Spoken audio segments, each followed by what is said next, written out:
Hey everyone, welcome to day 3 of my challenge of trying to hitchhike across Europe with only 50 euros in my pocket. Alright everyone, today I'm a little bit behind my schedule. I was meant to be a lot further along my journey and I got a long way to go. You see, yesterday I made really pathetic progress hitchhiking and I got stranded in northern Italy without a place to stay. But thankfully, a stranger named Luigi saved me from having to sleep outside when he offered to pay for my hostel in Venice. I got to explore Venice a little bit, but I didn't really have a lot of time, and today I gotta keep chugging along if I want to make my goal. Thanks to Luigi coming through in the clutch again, he offered to drive me a little bit ways down the road so that I could hitchhike from there. But before that, I need to get some food. I've been starving. I barely ate anything yesterday, so I gotta stop at a supermarket and stock up. Insert cash or select payment type. Italy has many fine cheeses, and this is not one of them.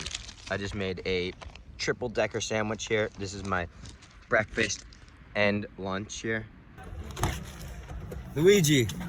Hey, nice to meet you, man. Here with Luigi, my savior, my guardian angel. Luigi was so kind to drive me down the road to a place called Noventa di Piave, which is a shopping outlet, which he said I would be able to hitchhike from. But first, we're gonna take a little stroll around it. Walking around fake Venice here.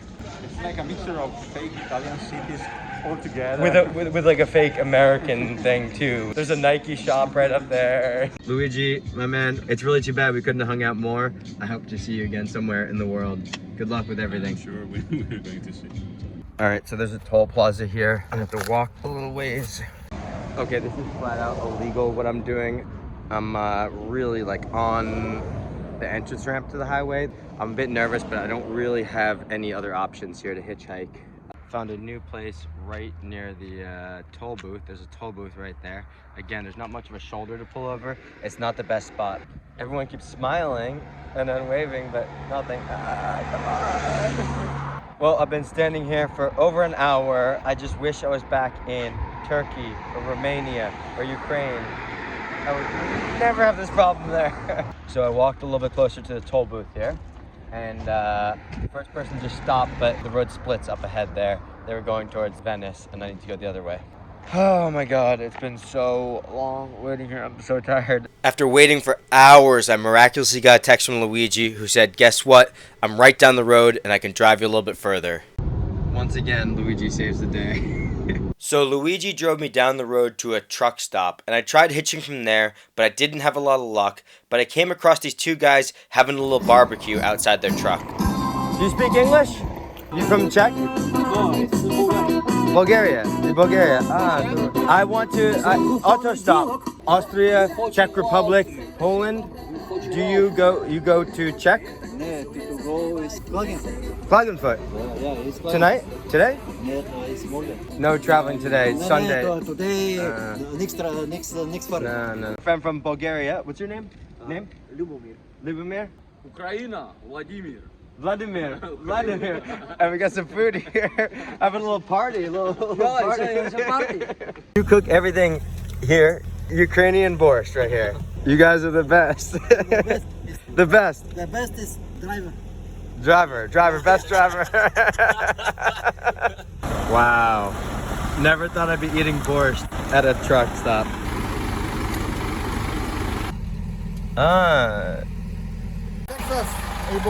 Texas food from Bulgaria.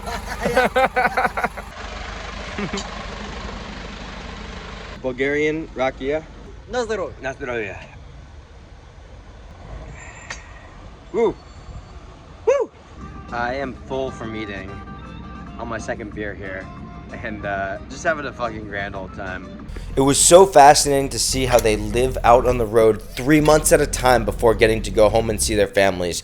Their trucks are their homes. They sleep in them. They have their own kitchens, and they were so generous in inviting me along to enjoy their day off with them.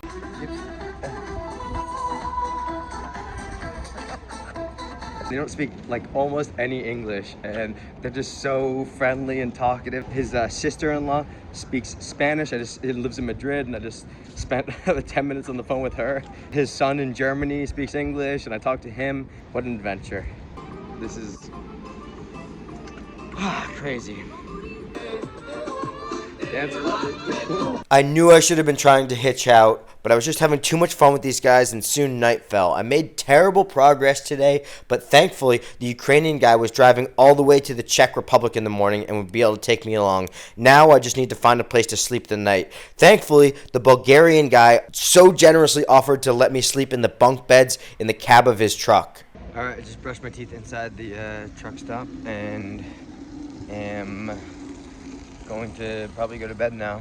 It's just been such an incredible night, blown my mind, the generosity.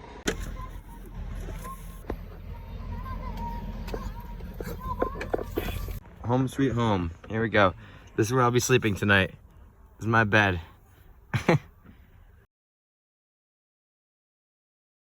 Alright, good morning everyone. Headed to the Czech Republic all the way. It rained like crazy. I heard it on the roof of the truck all night, so I'm lucky I was saved by the Bulgarian guy that let me stay in his truck.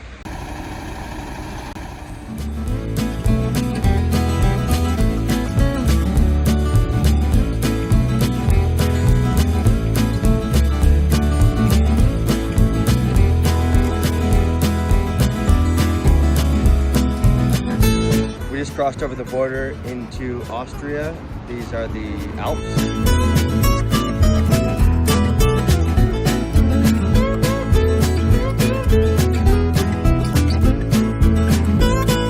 All right, so I'm in the Czech Republic now. We just stopped, just got to take a little break.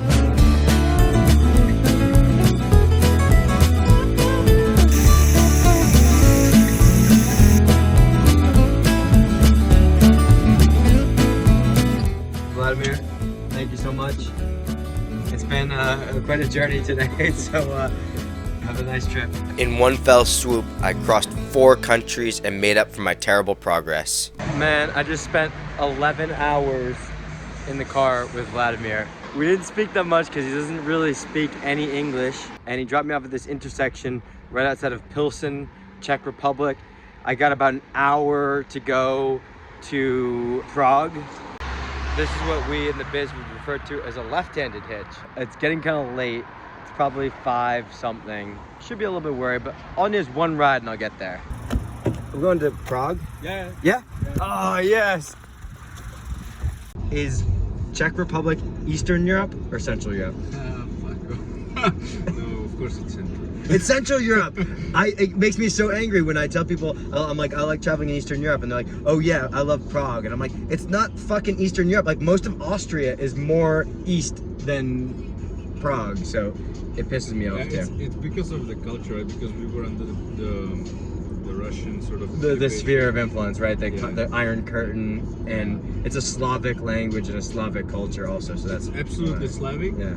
But I just think if you compare the actual Eastern Europe, like the Ukraine and for sure, East, yeah. I think the economies are a bit better here in Czech, so that's why I think it's more like a Central Europe. It's same like with Poland. For sure, all the infrastructure and everything, yeah, it's great. So yeah, I agree. So I arrived to the outskirts of Prague and took a local bus to go meet my couchsurfing host, Jakub. Nastravia.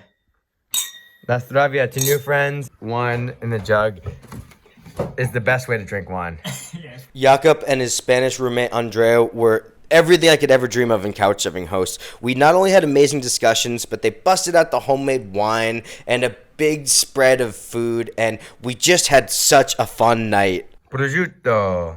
This is Andrews. He can tell you what it is called. Mallorquina. Oh, what's that called again? I forget. Fuets. Fuets. Homemade spirit from my grandma's garden. This is domaca. Domanazza. 100% organic apples from Home spirit. Grandma's garden. From my grandma's garden. Uh-huh. There's one shot.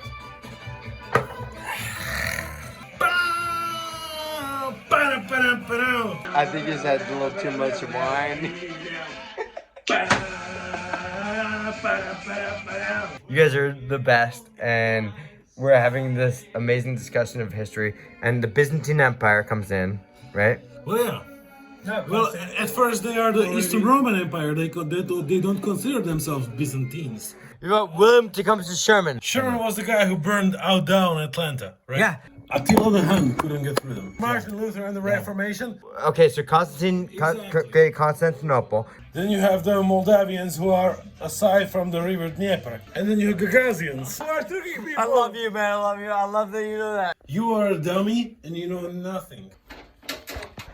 1, 2, 3, 4, 5, 6, 7, 8, 9. Really happy I met you guys.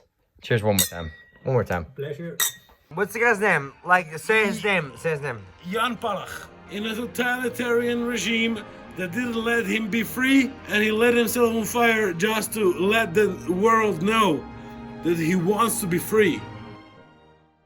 Man, this was just such an amazing couchsurfing experience. I mean, even just this morning with Andrea, like, I just spent half an hour. I'm supposed to leave, but we were just talking about Ottoman history and the Basques and Hungary and the Kurds, and I wish I could stay more days here. I don't want to leave at all. I haven't even seen any of Prague yet. I haven't seen anything. All right, I gotta get back on the road. This trip has been incredibly humbling in the best of possible ways. Just when I'm most frustrated, I'm helped by complete strangers, from Luigi to the 2 truckers. And even though it started out with terrible progress, I made it through a big part of Europe. And for the first time, I'm starting to think that I might make my destination on time. That's it for today's video. If you enjoyed this video, tune in to see where I wind up next week. And please like, comment, and share with your friends.